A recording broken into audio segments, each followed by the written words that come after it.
و حالا کار به جایی رسید که برای فرار از سرمازدگی اینجوری فعالیت بدنی میکردم. در شبی بدون تارپ و چادر، حالا چالش بدون آتش هم داشتم که این سفر را حتی از قبلم سخت‌تر کرد. در ادامه روز اول این چالش، وقتی اون زیر رو تا حدودی بهتر کردم، زیراندازم و انداختم و برای خوردن یک وعده دیرهنگام و گرفتن کمی کالری اقدام کردم. قابلمه رو از توی کوله در آوردم و داخلش برف ریختم تا بتونم کمی آب جوش بیارم و برنج درست کنم. بعد از سرهم کردن سرشعله‌ام روشنش کردم و قابلمه رو گذاشتم روش و وقتی آب جوش اومد برنج رو بهش اضافه کردم و در انتظار آماده شدن برنج هم توی این برف و سرما دمنوشی گرم رو به خودم هدیه دادم.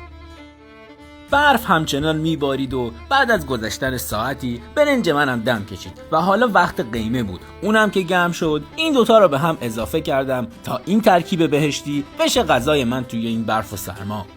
در اولین لحظات شب هوا به -6 درجه رسید، هوایی که تا پایان شب -11 رو هم رد کرد. من از قبل تصمیم گرفته بودم که تو روز اول آتیش روشن نکنم. تحت هر شرایطی این چالش تصمیم من بود که باور کنید کارو بسیار بسیار سخت کرد.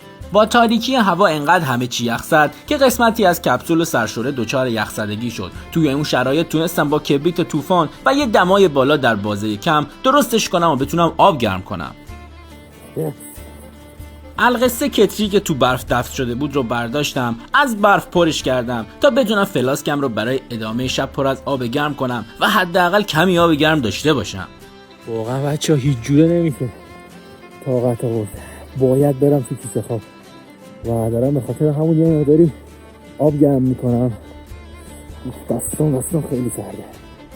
تو این لحظات بود که صدایی توی جنگل شنیدم و رفتم ببینم چیه که با شاقه‌ای که برف شکونده بودش مواجه شدم و برگشتم. حالا که آتیش نداشتم، اولین علائم سرمازدگی خودشونو نشون دادن. اول لرزش بدن و دوم سرد و بیضه شدن دستایی که از صعود دماوند آسیب دیده بودن. برای همین تصمیم گرفتم بدنم رو با فعالیت کردن گرم کنم. ایستادن بدون فعالیت و بدون آتش واقعا من به سمت سرمازدگی می‌برد. شب بسیار سخت توی این برف و سرما سپری میشد و بالاخره اونقدی آب گرم کردم که بتونم فلاسکم رو پر کنم و در همون لحظه چون دیگه هیچ چاره‌ای نداشتم برم توی کیسه خوابم.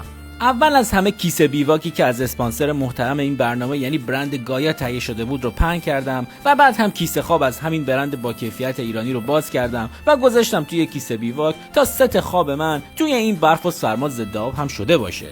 در آوردن لباسا و البته کفشا توی اون فضای تنگ و فشرده خودش داستانی مشقتبار بود که هر طوری بود انجامش دادم. البته باور کنید هیچ چیز سخت‌تر از دوباره از کیسه خواب اومدن بیرون برای برداشتن دوربین و سپایه نبود.